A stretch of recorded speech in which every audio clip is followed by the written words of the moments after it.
Hebreos capítulo 2, versículos del 1 al 4. ¿Lo tienen? ¿Sí? Pues vamos a leerlo juntos, ¿vale? Voy a leerlo en mi Biblia. La versión que yo uso es la Reina Valera actualizada. Si tú tienes otra versión, pues vas a poder ver que a lo mejor hay palabras o el orden de las frases están de manera diferente, pero es el mismo texto bíblico, así que lo seguimos juntos. Dice la palabra del Señor: por lo tanto, es necesario que con más diligencia atendamos a las cosas que hemos oído, no sea que deslicemos.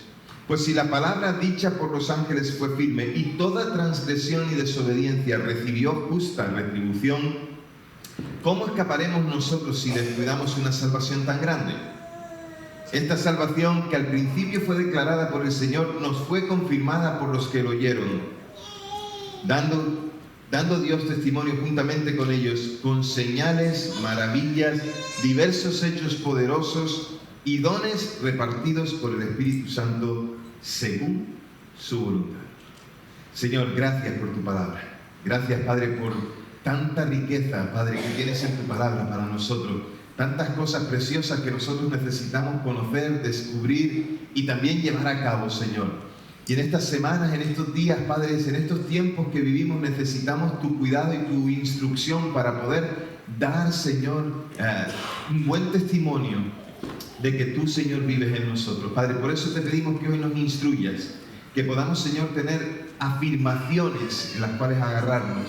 Señor, que podamos ser convincentes porque nosotros, Señor, confiamos en ti y no en lo que nosotros decimos que tú eres, Señor. Muéstranos, Padre, por tu palabra y danos un corazón dispuesto a recibirla. En el nombre de Jesús te lo pedimos. Amén y amén. Qué bueno es el Señor. El peligro de la deriva es evidente. Hay muchas cosas por las cuales se puede producir una deriva. Hay un montón de cosas que suceden en nuestras vidas que podemos tener un tiempo en el que nosotros estamos inestables. Pero cuando se habla de un barco que está a la deriva, significa que está llevado por la corriente. Y entonces el viento o cualquier otra fuerza externa, sin tener el control ni propia dirección, va allí donde se le lleva, ¿vale? Espero que nunca hayas estado en una situación de esa, pero es bastante complicado, ¿verdad? Estar en un barco a la deriva. Cuando el barco no tiene fuerza, tal vez se quedó sin gasolina, tal vez si el control no tiene el rumbo adecuado, si tal vez no hay algo que lo impulse o las velas no están en el sentido correcto o las velas se rompieron. No sé, pueden haber un montón de cosas en el que hayan fallado en la navegación en un barco. Pero también puede ser que la tripulación o los que llevan el timón no sepan manejarlo bien y que un barco esté a la deriva. Cuando un barco va a la deriva puede ser arrastrado en la dirección que no quiere ir. Tal vez quiere ir en la dirección totalmente contraria, pero como está a la deriva, no puede hacer otra cosa. Así que un barco que está en esa situación entonces es peligroso porque puede chocar con cualquier tipo de cosa que haya, incluso con otro barco, incluso puede encallar en la costa o perderse en el océano sin una ruta definida. Es decir, cuando estás a la deriva hay un peligro ahí y tenemos que evitar ese peligro. Entonces, la expresión ir a la deriva se usa para describir a la persona o situación que no tiene una dirección concreta. Entonces, propósito o incluso control, ¿vale? Sino que se deja llevar y allí donde te lleva el viento, como se dice, pues entonces allí va. Y cuando alguien está a la deriva, indica que algo o alguien que va sin rumbo fijo está dejando que otras cosas lo impulsen o lo lleven a una situación que no tiene un plan concreto. Incluso también puede indicar, el estar a la deriva, puede indicar que alguien ha dejado el sentido común o aquellas cosas que un día se convirtieron en un fundamento en su vida. Tenía algo en lo que se basaba, tenía algo con lo que trabajaba, algo con lo que incluso estaba contento y sabía dónde iba, pero de repente dice, bueno, ya esto ya no lo necesito y lo dejo atrás. Hoy me gustaría que descubriéramos en este texto la importancia de no descuidar el mensaje del Evangelio si no queremos ir a la deriva. Si queremos ir a la deriva tenemos que descuidarlo, es tan sencillo como eso. Y tampoco debemos descuidar la salvación que hemos recibido a través de Jesucristo, si no queremos ir a la deriva. Y el autor de la epístola a los Hebreos nos indica o nos advierte sobre la gravedad de ignorar o descuidar esta salvación que Dios nos ha dado. Entonces, ¿quieres ir a la deriva? Es tu decisión. Pero si quieres encontrarte en un camino seguro y con un buen timonel, necesitamos saber qué es lo que hemos creído y por qué lo hemos creído. El pasaje nos muestra varias cosas que nosotros tenemos que tener en cuenta. La primera de ellas es que debemos prestar atención a las verdades que hemos oído. Y esas verdades evidentemente tienen que ver con lo que la palabra de Dios proclama acerca de Dios mismo y de su obra. Entonces el autor comienza llamando la atención a la necesidad de prestar más atención a las verdades de la palabra. Entonces, no es solamente que la hayamos oído unas cuantas veces, sino que además tengamos el tiempo para meditar en ellas y preocuparnos por ellas. Entonces se nota que el autor tiene una preocupación por algunas personas a las que escribe, en las que él entiende que algunas personas sí que están a la deriva. Porque dice que incluso han descuidado, para que no nos descuidemos, dice, pero por un lado se alienta a responder con rapidez a las cosas que hemos oído, es decir, cuando escuchas la palabra de Dios y un mandamiento, se espera que el pueblo de Dios responda rápidamente a ese llamamiento. Pero por otro lado, hay una advertencia para que no nos deslicemos, de ahí de lo de la deriva, de que no nos deslicemos como quienes están en esa barca que ha perdido el timón y que va rápidamente hacia una catarata, es decir, va a la deriva, con todo el peligro que eso conlleva. Aquí el punto en cuestión es el de subrayar que tal desviación tiene consecuencias desastrosas. A veces pensamos que si nos vamos a la deriva un poquito no pasa nada porque podemos volver al timón. Puede ser que la fuerza de los agentes externos sea tan grande que nos lleve incluso otra vez a ese lugar, aunque nosotros queramos volver. Debemos tener cuidado con eso. Las verdades que no debemos descuidar están en la palabra de Dios. Todo lo que la palabra de Dios nos habla acerca de Dios mismo y toda la revelación que hemos recibido a través de Jesucristo es importante tenerlo en cuenta. No podemos permitirnos el lujo de ser descuidados o ser indiferentes a la palabra de Dios. No podemos vivir sin ella, no podemos dejar de recibir la instrucción que de Dios tenemos, porque eso nos llevará a nosotros a tropezar y a cometer errores aunque no queramos. Así que necesitamos la palabra de Dios. A causa de la grandeza de Cristo nuestro Señor es que los cristianos deben ser cuidadosos. Es decir, Cristo ha llegado a nuestras vidas, ha puesto salvación. Eso que Él nos ha dado no es para descuidarlo, es para cuidarlo mucho. Yo tenía un amigo que él en Navidad decía que en Navidad recibíamos los regalos y los pongos. ¿Saben qué es los pongos? ¿Se acuerdan quién decía eso? El Pera Elías. El Pera Elías decía que ¿dónde ponemos los pongos? Los pongos son todas aquellas cosas que te regalan en Navidad y que no te sirven para nada y que las pones en cualquier sitio. Dice, ¿dónde lo pongo? ¿Dónde lo coloco? Entonces él, siempre que llegaba el día después de Navidad, el día que se celebra en Cataluña, en San Esteban, él traía un montón de esos pongos y los regalaba. Entonces muchas veces nosotros pensamos que podemos hacer las cosas de esta manera, es decir, tenemos un regalo que Dios nos ha dado y ahora ¿qué hacemos con él? Pues lo que hacemos con esta salvación es cuidarla, ponerla en un lugar principal y hacer que esa salvación sea digna de ese Dios que realmente nos ha salvado, es decir, que esa salvación en nosotros se pueda manifestar como algo que realmente le agrada al Señor.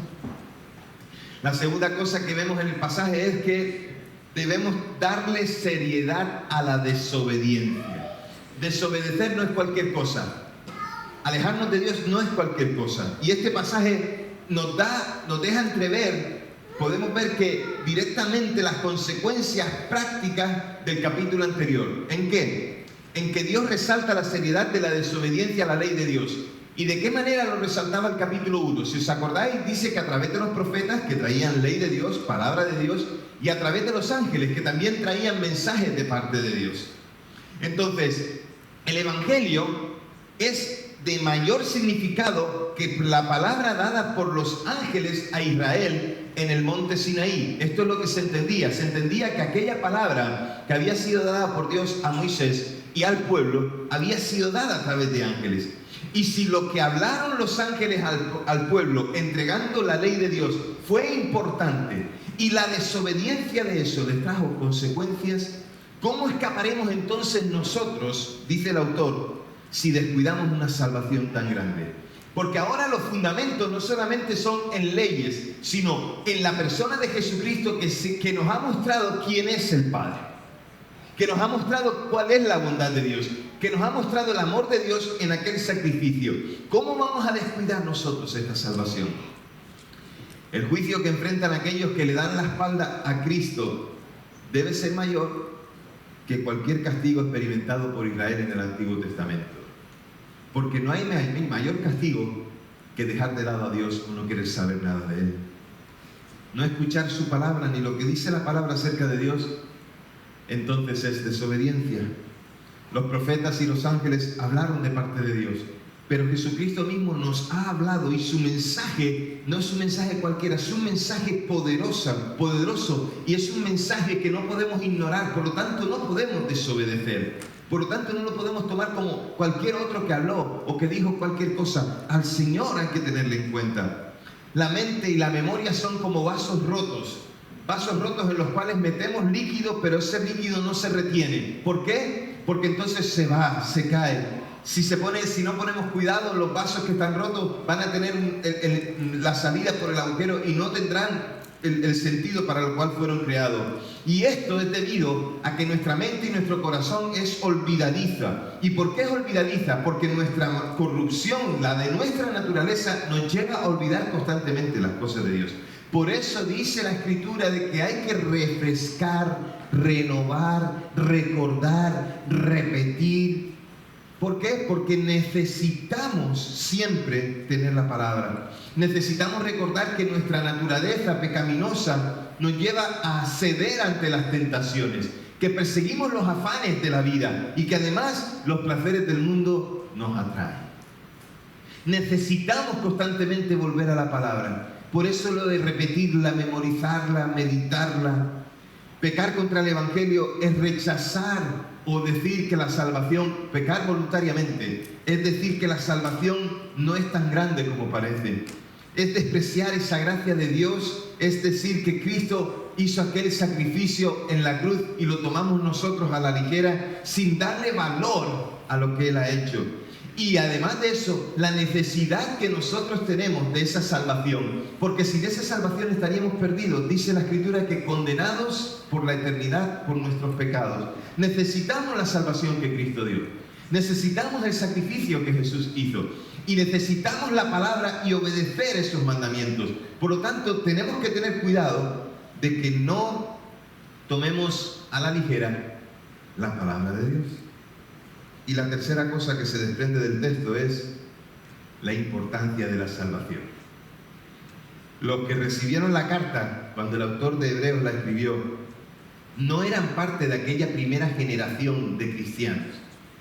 Hebreos se escribió ya tardío, pero recibieron el Evangelio de aquellos que sí lo habían recibido en primer término. Recibieron el testimonio de las Escrituras y recibieron el testimonio de Jesús tal y como ellos lo habían recibido. Y esta es la grandeza de la salvación, que se confirma por tres cosas. Primero, que fue anunciada. ¿Por quién? Por el Señor. Proclamó la salvación. Después, nos fue confirmada por los apóstoles. Ese es el fundamento en el que establecemos. Fundamento de los apóstoles no es lo que ellos enseñaron por su cuenta, sino lo que ellos enseñaron y que recibieron de parte del Señor. Y la tercera cosa es que fue testificada por medio del Espíritu Santo. El mismo Espíritu Santo que desde el principio de la fundación del mundo también está creando, y el mismo Espíritu Santo que inspira la palabra, y el mismo Espíritu Santo que ahora nos la hace también comprender a nosotros. Aquellos que recibieron la carta, los destinatarios originales, no fueron los primeros en ver, pero recibieron el testimonio. Así que por los dones del Espíritu Santo fueron equipados para la obra a la cual fueron llamados. ¿Quiénes? Los primeros que estuvieron y los que vendrían después, y también nosotros. Por lo tanto, Dios confirmó esa palabra. ¿Cómo la confirmó? El texto que hemos leído dice que lo confirmó con señales, con maravillas, con milagros y con dones del Espíritu Santo. Por lo tanto, las señales que acompañan la predicación del Evangelio no son un fin en sí mismas. No son un fin en sí mismas. Pero tenemos la necesidad, tenemos el deseo de ver que esos milagros suceden. Cuando alguien predica con poder, cuando alguien enseña con autoridad, cuando alguien sirve sin pedir nada a cambio, cuando alguien administra los bienes de la iglesia, todos los dones que Dios repartió.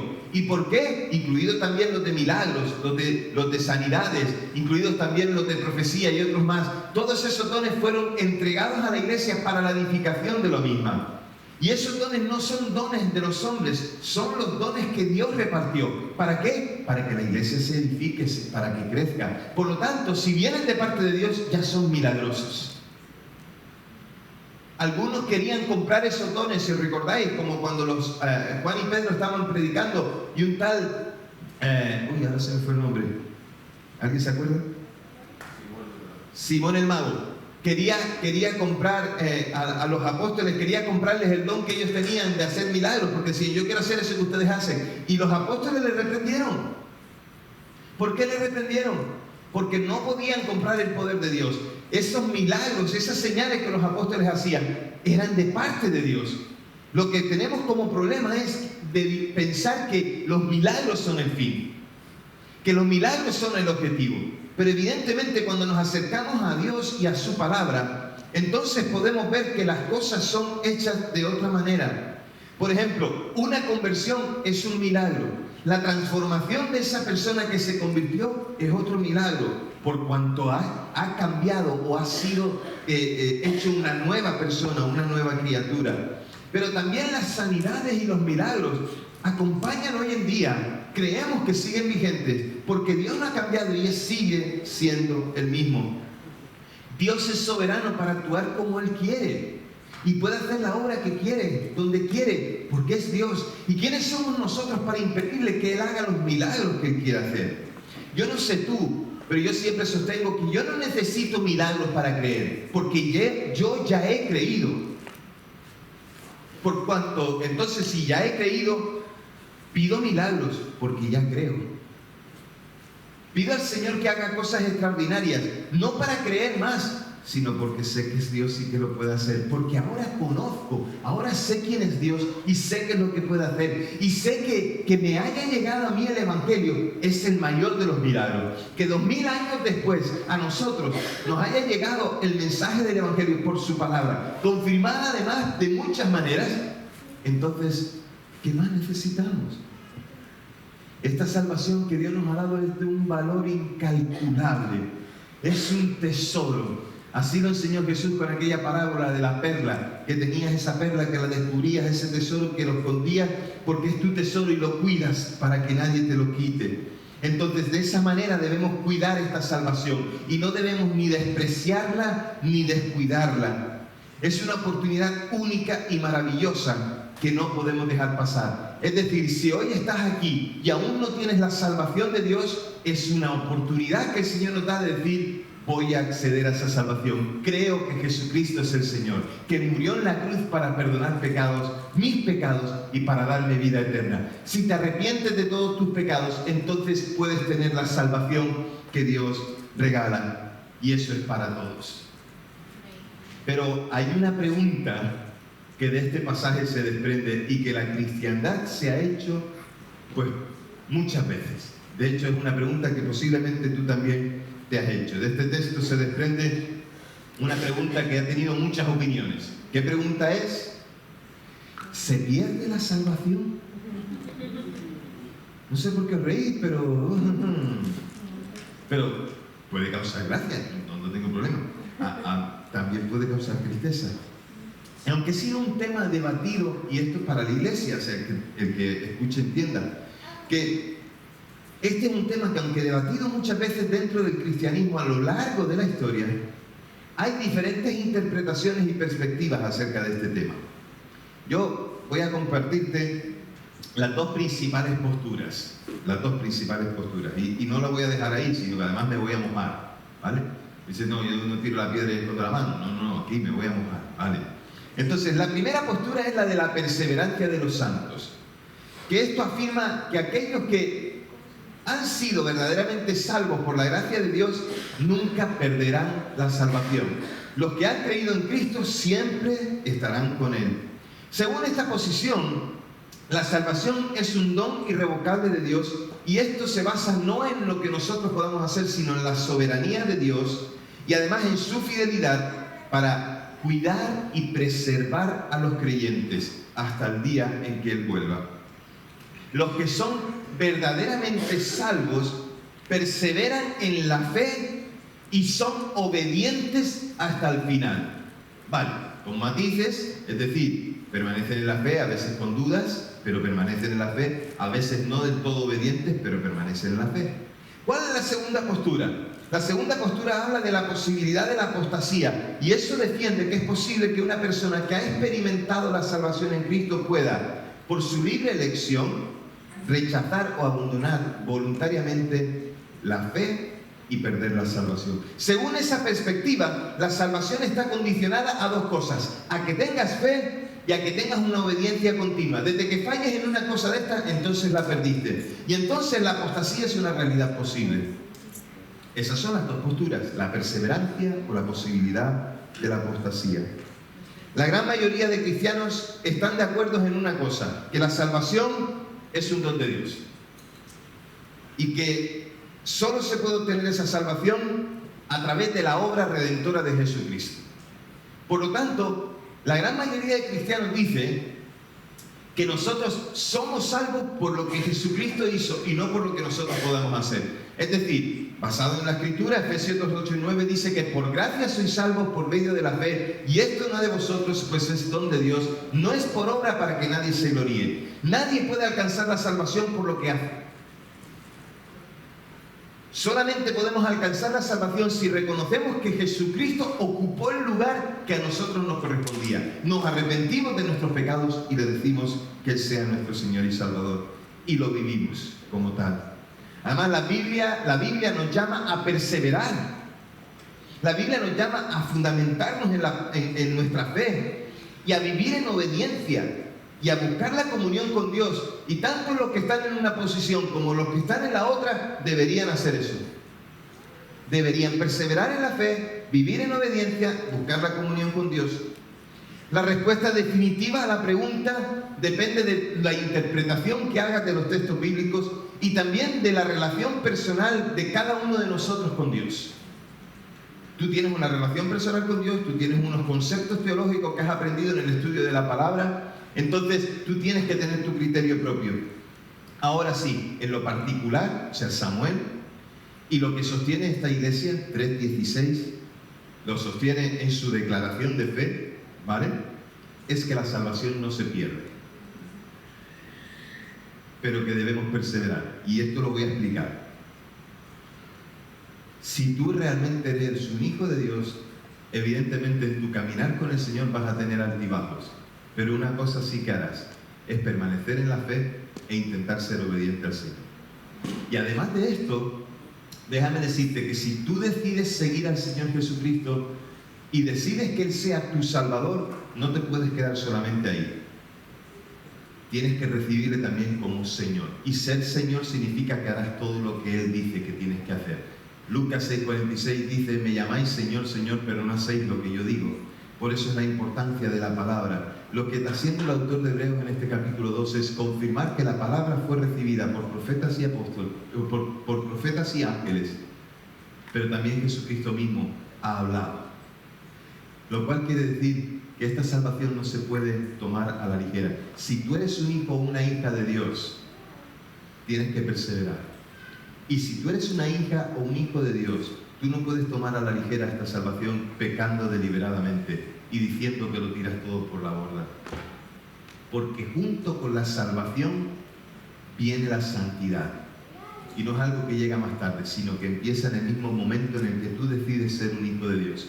En ese mismo momento que empieza tu transformación, que empiezas a conocer la palabra, a cambiar tu manera de pensar, a conocer lo que Dios dice, entonces tú empiezas a ser cambiado y transformado hasta el punto de que cada día vas siendo más y más a la imagen de Cristo. Por lo tanto, si tenías dudas en cuanto a esto, a lo mejor te las compliqué más las dudas. Pero sí por lo menos que sepas cuál es nuestra posición como iglesia, cuál es nuestra posición y cuál es la posición particular mía. Ahora, si no queremos andar a la deriva, hay algunas recomendaciones que la palabra de Dios nos da a nosotros hoy, a nosotros que vivimos en el siglo XXI, en el año 2023, en medio de un montón de circunstancias que están a nuestro alrededor y que nos atacan y que nos ponen en cuestión y demás.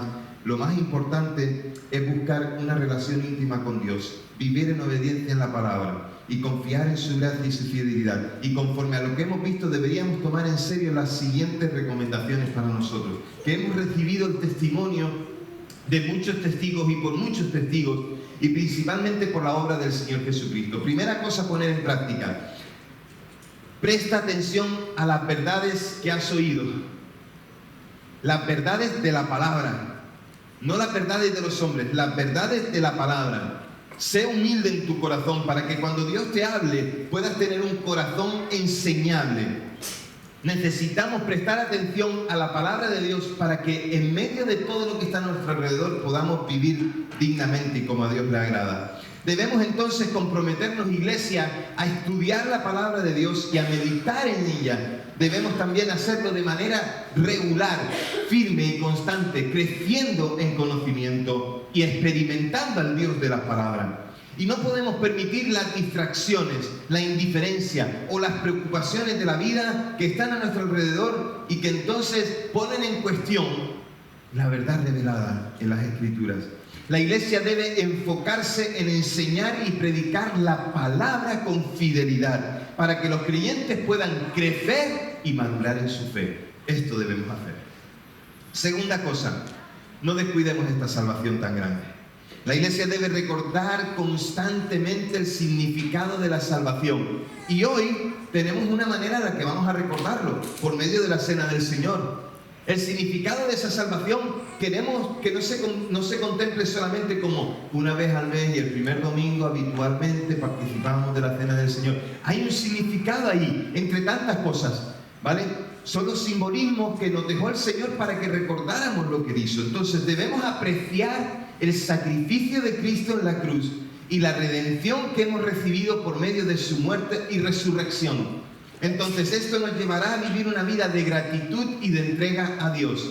Por lo tanto, recordar esta salvación tan grande implica que recordaré constantemente que el Señor Jesús vuelve, porque si recuerdo que Él vuelve, entonces también me acordaré de que soy salvo. Tercera cosa, no menospreciemos la seriedad del pecado, iglesia. Hoy en día, la iglesia debe mantener una conciencia clara acerca del pecado y no minimizar su importancia. Bueno, no pasa nada. No, sí pasa. El pecado nos pone en oposición a Dios y sí que pasa.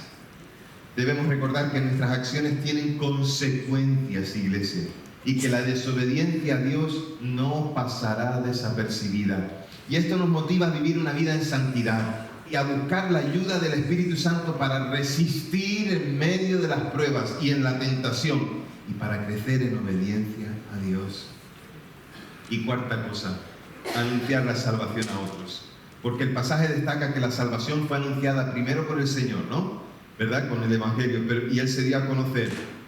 Y luego fue confirmada en otros que la recibieron y que compartieron esa buena noticia.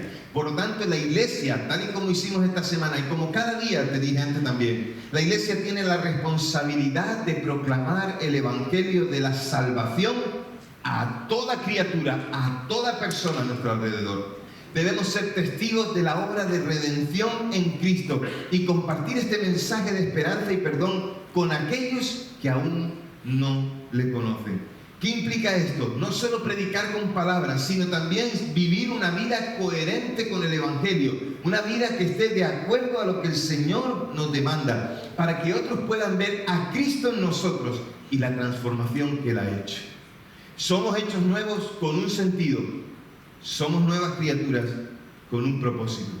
En resumen, iglesia, prestar atención a la palabra de Dios, valorar la salvación de Cristo, no menospreciar la seriedad del pecado y anunciar la salvación de otros. Pero que estos versículos nos despierten a ser mucho más rápidos y activos en la obediencia. Que tengamos un compromiso con la fe y que tengamos un compromiso con el testimonio cristiano.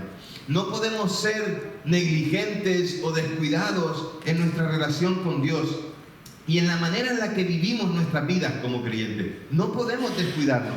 Debemos valorar la salvación que hemos recibido a través de Jesucristo y vivir en gratitud y obediencia a Dios. Este pasaje nos debe inspirar a renovar nuestra comunión con Dios. Este pasaje nos tiene que animar a perseverar, a tener en cuenta esta salvación de Dios. Por lo tanto, si hoy estás aquí y no tienes esta salvación, no la desprecies. Recibe a Jesús como Señor y Salvador. Y es más, a la iglesia, renovemos nuestro compromiso con la fe y mantengámonos conectados fielmente al Señor. Iglesia, hay muchas cosas para alegrarnos en esta salvación y para vivirla confiadamente. Si no creyéramos que perseveramos, que Dios es fiel en preservarnos, ¿por qué seguimos las pisadas de Jesús? ¿Para qué? Creo que sería una pérdida de tiempo en nuestra parte si no lo hacemos confiadamente. Si no estamos seguros de este regalo que Dios nos ha dado, que viene de Él, entonces, ¿qué hacemos? ¿Por qué no oramos? Cierra tus ojos donde estamos. Padre, gracias por la salvación que nos has dado. Y no tenemos palabras, Señor, para agradecerte que lo hayas hecho. No hay manera en la que nosotros podamos decir gracias, aunque constantemente lo decimos. Señor, no sabemos el precio que pagaste en aquella cruz, porque no lo llevamos nosotros aquel peso. Pero hoy sabemos, Señor, que el peso del pecado que a nosotros nos molestaba, tú lo llevaste. Y que nosotros, Señor, hemos descansado, hemos sido descargados, hemos sido aliviados de ese peso. Y, Señor, has puesto en nosotros gozo y esperanza. Y esa es la razón por la que hoy te adoramos. Esa es la razón por la que hoy bendecimos tu nombre. Sé exaltado, Señor.